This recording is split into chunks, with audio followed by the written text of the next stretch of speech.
오늘 설교를 맡았습니다. 저희가 다운 베베라고 보통 영유아부를 표현을 해왔는데 2025년부터는 영, you are 이렇게 워딩을 해봤어요. 특별히 이거는 엄마 아빠들에게 주는 메시지입니다. 아직 젊으십니다. 그러면서 you are 이렇게 해서 계속해서 그 젊음의 스피릿을 유지하자라는 마음에서 영, you are라고 이제 저희가 2025년에는 계속 얘기하려고 합니다. 청년 싱글 목원들을 제가 이제 영유아부를 이제 맡으면서 또 싱글 목원들을 이제 목자로 품고 그리고 또 조장으로 섬기고 있는데요. 청년들을 대상으로 목장을 하다 보면 가장 핫한 이슈가 진로 이야기입니다. 근데 하지만 미래를 염려하고 또한 계획한다는 측면에서 진로는 사실 우리 모두의 과제이고 이슈입니다. 저 또한 늘 진로를 생각합니다. 최근에 온통 제 머리가 이 주제로 가득하다 보니까 회사에서 함께 일하는 그 믿음의 선배님 한 분 계시는데 도대체 진로가 뭘까요? 제가 한마디를 했어요. 지난주인가? 네. 그랬더니 그분이 제가 믿음에 있어서도 굉장히 많이 이렇게 여쭙는 분인데 한 가지 확실한 게 있대요. 현철 시장님이랑 저랑 언젠가는 하늘나라에서 만날 걸요. 확실한 진로라고. 그래서 같이 웃고 그게 정답이라고 하고 이제 끝냈었는데요. 이상하게 이 진로라는 주제가 제가 이제 고민하게 된 이유가 언젠가부터 기대하고 설레게 하는 주제이기보다는 무겁고 압박을 느끼고 쫓기고 심지어 누군가는 포기하게 만드는 그런 주제가 되어버렸습니다. 왜일까요? 우리 크리스찬들도 진로를 그렇게 무거운 주제로 바라봐야 하는 것일까요? 그래서 성경에서 말씀하시는 진로 이야기를 시작해 보겠습니다. 진로에 대한 잘못된 질문에 속지 말아야 합니다. 우선 진로에 대한 오해를 좀 풀어봐야 되겠어요.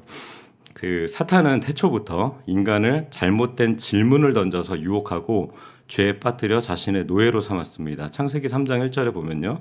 뱀이 여자에게 물어 이르되 하나님이 참으로 너희에게 동산 모든 나무의 열매를 먹지 말라 하시더냐? 라고 거짓된 질문을 던져서 하와를 유혹합니다. 언제 하나님이 모든 나무의 열매를 먹지 말라고 하셨습니까? 먹지 말라 하신 것은 선악과 뿐이었는데 말입니다. 근데 진로에 대해서도요. 세상은 우리에게 거짓된 질문을 던져왔다는 거 알고 계셨나요? 제가 이 주제를 고민하다 보니까 그동안 질문이 틀렸다는 걸 알게 됐어요. 진로 탐색이라는 주제를 던지고서 정작 무엇을 물어봤습니까? 너 커서 뭐 하고 싶니? 커서 뭐 되고 싶니? 진로를 주제로 사실은 직업을 물어본 겁니다. 그래서 진로 탐색이라는 이름으로 우리는 직업 탐색을 했고요. 진로 적성 검사라는 이름으로 사실은 직업 적성 검사를 했습니다. 그리고 한 살이라도 빨리 진로라는 이름으로 하나의 직업을 고르도록 은근히 강요당하고 재촉당해 왔어요. 근데 예수님은 분명히 요한복음 10장 10절에서 나는 양에게 생명을 줄 뿐 아니라 그 생명을 풍성히 누리게 하려고 오셨다고 하셨는데 고마워. 풍성한 삶은 온데간데 없고 오직 하나의 직업을 얻기 위해서 달려가라는 재촉만이 남았습니다. 그 직업을 또한 취하지 못하면 우리는 깊은 실패감을 맛보게 되는 구조가 되어버렸습니다. 근데 다시 한번 진로라는 단어를 보겠습니다. 한자로 진은요, 나아갈 진, 로는 길, 로입니다. 말 그대로 진로는 나아갈 길, 앞으로의 삶에 대한 이야기가 사실은 되어야 합니다. 너 커서 뭐가 될래라는 질문을 통해서 우리가 살아갈 삶을 겨우 무슨 일을 해서 돈을 벌 것인가라는 즉 직업, 삶이라는 목적이 아니라 직업이라는 수단에 집착하는 삶으로 세상은 우리의 진로에 대한 시야를 많이 좁혀놨습니다.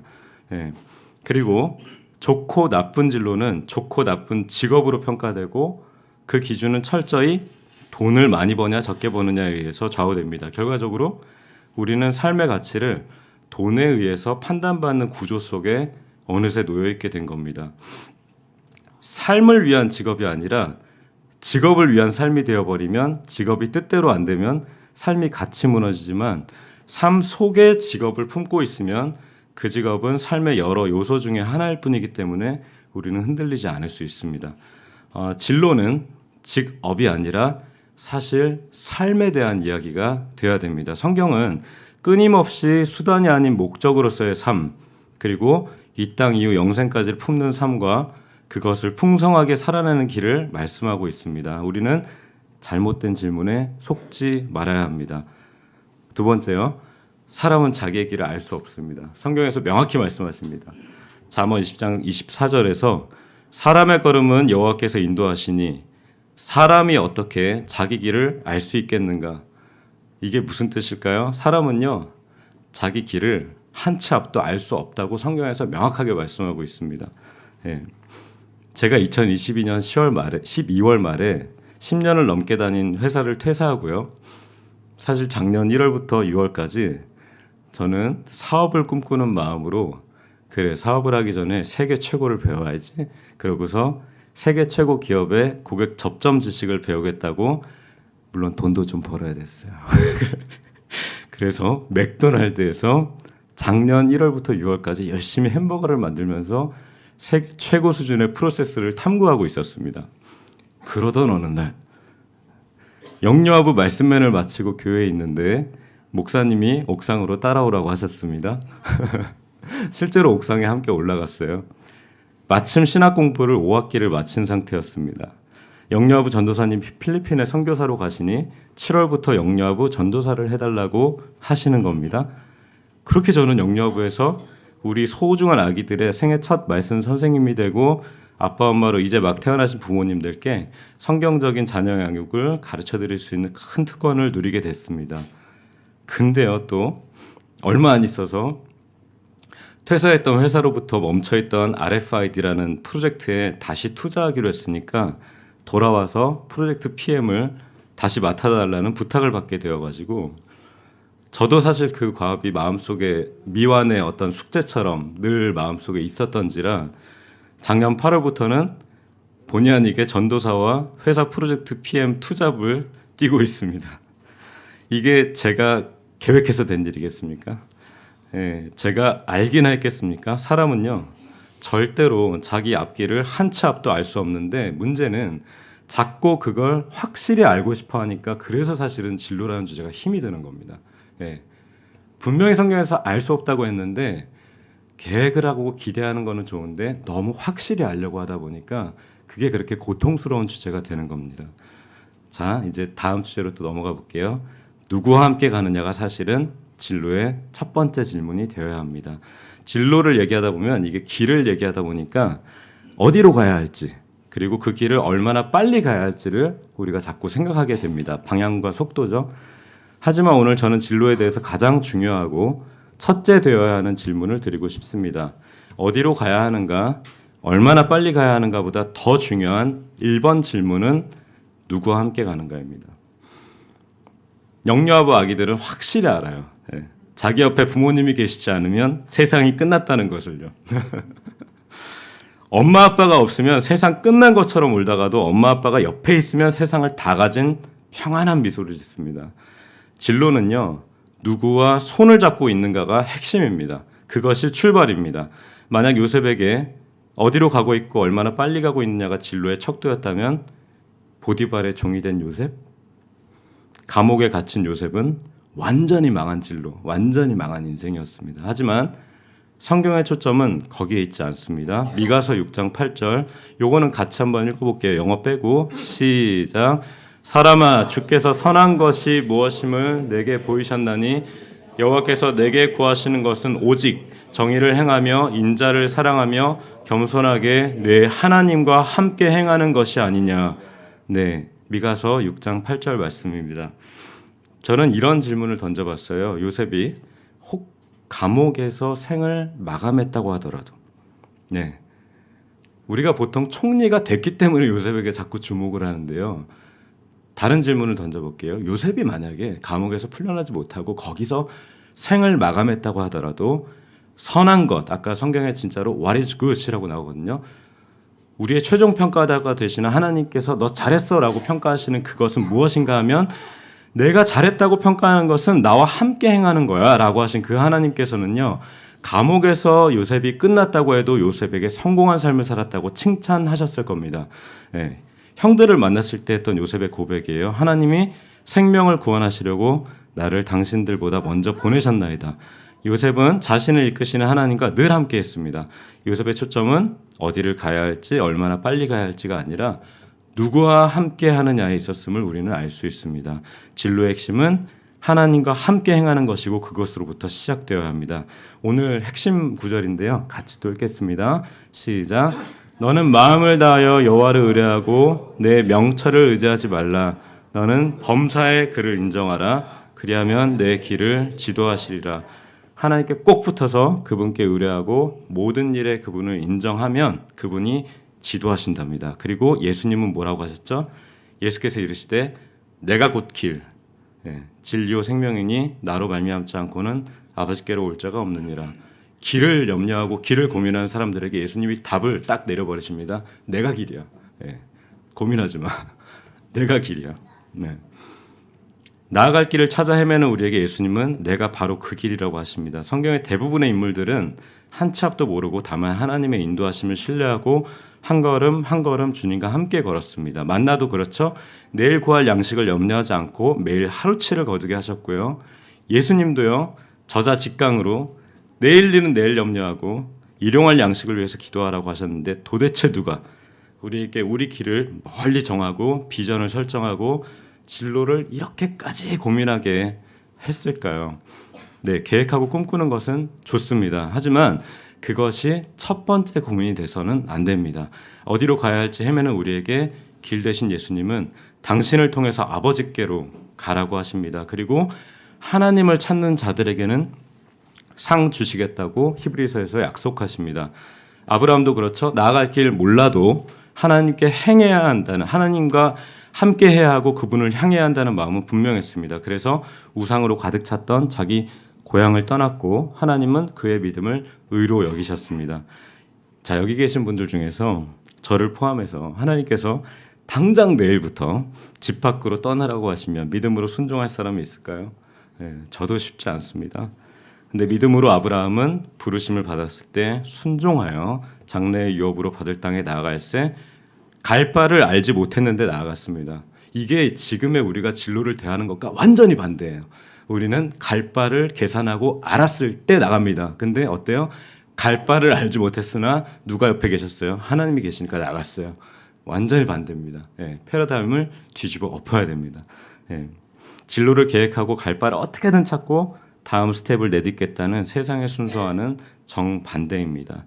갈 바를 알지 못하지만 하나님의 함께 하심을 믿고 나아갑니다. 요즘에 클라이밍이 많이 인기인데요. 왼쪽과 오른쪽 사진을 잘 보시면 하나는 뭐가 있고 하나는 뭐가 없어요. 밑에서 확보해주는 줄이 있는 왼쪽과 확보해주는 줄이 없는 오른쪽입니다.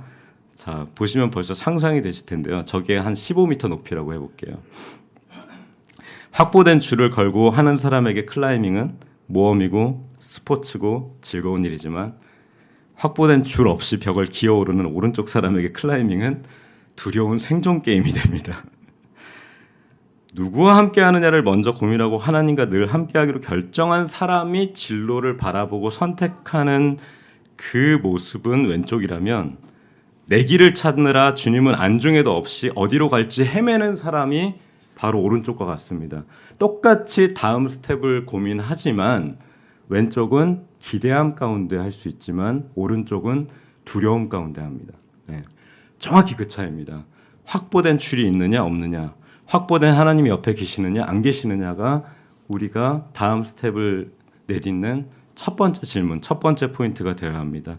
우리를 이끄실 하나님을 믿기 때문에 소망, 즉 그분이 이끄시는 미래를 우리는 기대할 수 있으며 그 기대함 가운데 세우는 계획은 믿음도 소망도 없이 내가 세운 비전 따라 세우는 계획과는 차원이 다릅니다.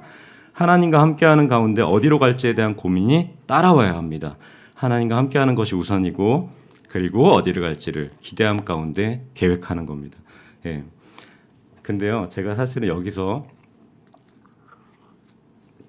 설교를 마칠까 했었어요. 근데 계속해서 마음에 그 소리가 들리는 거예요. 그래서 어쩌라고요? 그래서 어쩌라고요? 함께하게 하겠는데 어쩌라고요? 그래서 이제 제가 사실은 이 주제를 가장 고민했던 질문이 딱 이 마음에 이 질문이었어요. 그래서 어쩌라고요? 그래서 현실적으로 지금 나는 무슨 길을 가야 하냐고요. 네, 저도 인정합니다. 저도 굉장히 많은 고민을 했던 사람입니다. 어, 그래서 마지막으로 성경이 우리에게 주신 가장 현실적인 진로에 대한 팁을 두 가지 말씀드리고 오늘 설교를 마치겠습니다. 보통 우리가 다음 스텝을 고민하는 순간은 언제 찾아올까요? 저도 지금 직장에 있지만 회사에 다니는 사람이 이직을 고민하는 순간은 언제 찾아올까요? 바로 지금 내가 살아내는 삶이 작아 보일 때, 미래의 더 큰 나를 소망하게 됩니다. 그런데 성경은요, 더 큰 일로 나아가려면 많이 아시는 말씀이에요. 지금 부르신 그곳, 지금 하고 있는 그 일, 지금 지극히 작아 보이는 그 현장, 주변 사람, 그 일에 우선 충성하라고 하십니다. 그 현장, 그 사람, 그 일을 후회 없이 사랑해 보라고 하십니다. 두 가지 말씀을 준비했는데요. 누가복음 19장 17절에서는 지극히 작은 것에 충성하였으니 열고를 권세를 다스릴 권세를 차지해라. 마태복음 25장 40절에서는 지극히 작은 사람에게 한 것이 누구에게? 나에게, 예수님에게 한 것이다라고 하십니다. 지극히 작은 자, 지극히 작은 일을 성경은 굉장히 크게 보십니다. 예. 제가 섬기는 북소아시아 목장 부목자 얘기 좀 하겠습니다. 이거는 허락 받았습니다. 전화해서 나 너에게 할 거다라고 했습니다. 예. 민순규 부목자는요, 사실 건설 자재 영업사원으로 친구의 작은 회사에서 2년간 어떤 궂은 날씨에도 매번 거절을 당해도요, 꿋꿋이 건설 현장을 찾아가서 소장님들을 깍듯이 대했습니다.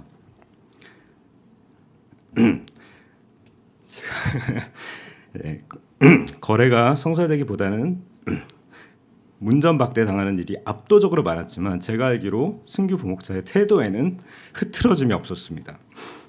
저는 그 현장에 하나님이 함께 계셨다고 믿습니다. 어떤 소장님 한 분이 순규 부목자를 어느 날 눈여겨보신 것 같아요. 그래서 회사에 추천을 하게 되었고 지금은 유망한 건설사의 주임으로 미래 소장으로 잘 성장하고 있습니다. 제가 순규 부목자가 되게 고생하던 걸 알아가지고 죄송합니다. 이제 재밌는 얘기 좀 할게요.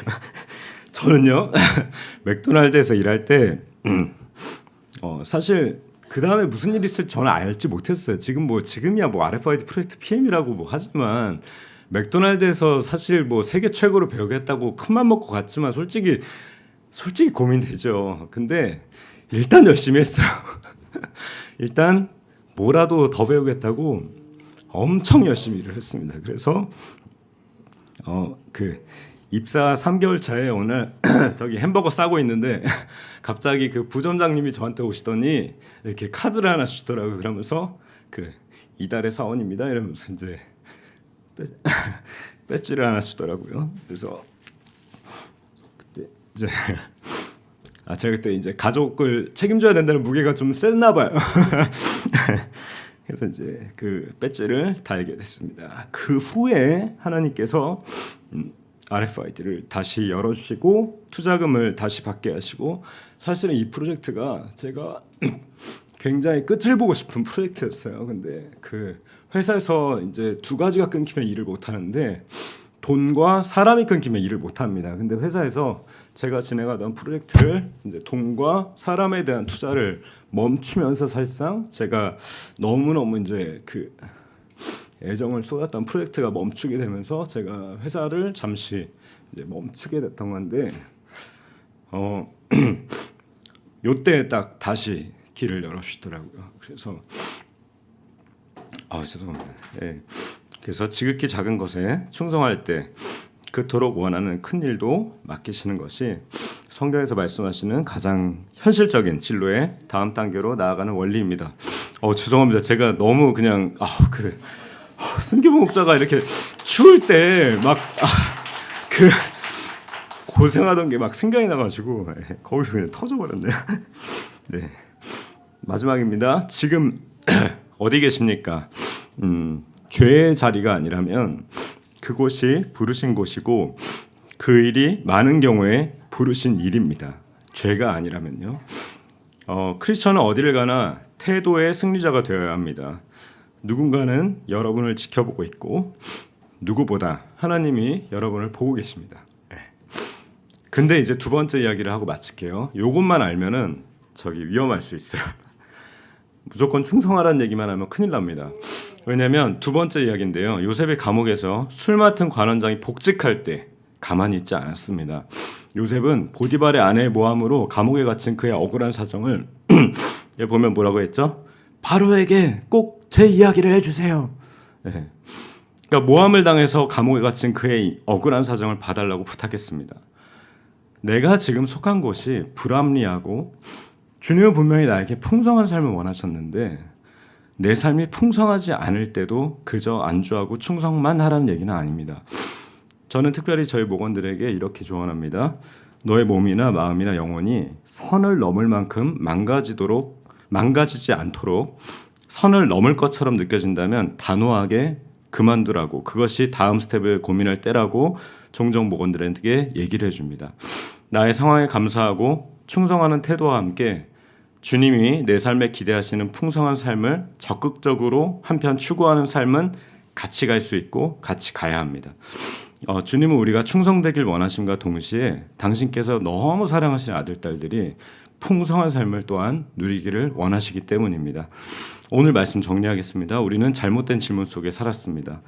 진로라고 얘기했지만 결국 직업을 탐색했고 직업 적성을 탐색했고 언제나 뭐가 되고 싶니?